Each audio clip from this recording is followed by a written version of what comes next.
പ്രസിദ്ധ തീർത്ഥാടന കേന്ദ്രമായ ആർത്തുങ്കൽ സെന്റ് ആൻഡ്രൂസ് ബസിലിക്കയിലെ വിശുദ്ധ സെബസ്ത്യാനോസിന്റെ മകരം തിരുനാളിന് കൊടിയേറി. ജനലക്ഷങ്ങളെ സാക്ഷിയാക്കിയാണ് കൊടിയേറ്റ ചടങ്ങുകൾ നടന്നത്.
ആർത്തുങ്കൽ സെന്റ് ആൻഡ്രൂസ് ബസിലിക്കയിലെ വിശുദ്ധ സെബസ്ത്യാനോസിന്റെ 379ാമത് മകരം തിരുനാളിന് കൊടിയേറി.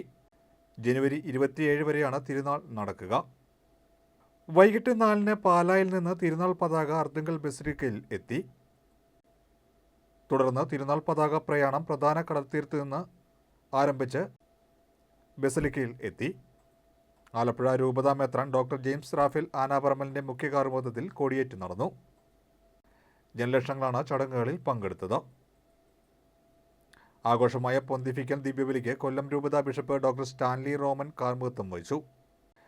ജനുവരി 18-ന് രാവിലെ 5-ന് നട തുറക്കൽ തിരുസ്വരൂപ വന്ദനം ഫാദർ പോൾ ജെ അരക്കലിന്റെ മുഖ്യ കാർമ്മികത്വത്തിൽ നടക്കും. ഫാദർ കപ്പിസ്തൻ ലോപ്പസ് വചന പ്രഘോഷണത്തിന് കാർമ്മികത്വം വഹിക്കും.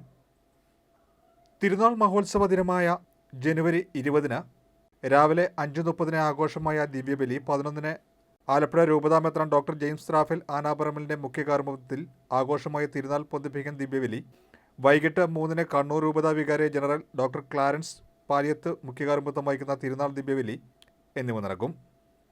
രാത്രി 10-ന് നടക്കുന്ന ആഘോഷമായ ദിവ്യബലിക്ക് ഫാദർ ജോസ് പ്രമോദ് ശാസ്താപറമ്പിൽ മുഖ്യ കാർമ്മികത്വം വഹിക്കും.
പഠിപ്പിക്കണമേ.